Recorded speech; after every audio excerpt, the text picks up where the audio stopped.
കൊല്ലത്ത് മധ്യവയസ്കനെ കിണറ്റിൽ മരിച്ച നിലയിൽ കണ്ടെത്തി. ചാത്തിനാംകുളം കടപ്പായിൽ സജീവാണ് മരിച്ചത്. 2 ദിവസമായി ഇദ്ദേഹത്തെ കാണാനില്ലായിരുന്നു.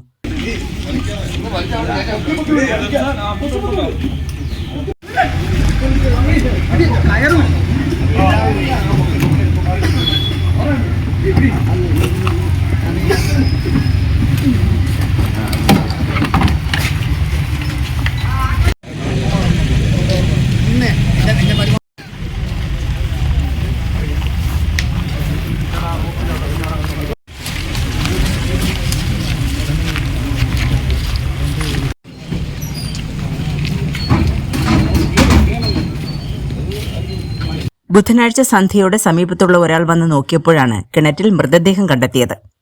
തുടർന്ന് വിവരം ഫയർഫോഴ്സിനെ അറിയിച്ചു. ഫയർഫോഴ്സ് സംഘം സ്ഥലത്തെത്തി മൃതദേഹം പുറത്തെടുത്തു. തുടർന്ന് കിളികൊല്ലൂർ പോലീസിന്റെ നേതൃത്വത്തിൽ മൃതദേഹം കൊല്ലത്തെ സ്വകാര്യ ആശുപത്രി മോർച്ചറിയിലേക്ക് മാറ്റി. പിന്നീട് പോസ്റ്റ്മോർട്ടത്തിന് ശേഷം ബന്ധുക്കൾക്ക് വിട്ടുനൽകി. മരണകാരണം വ്യക്തമല്ല.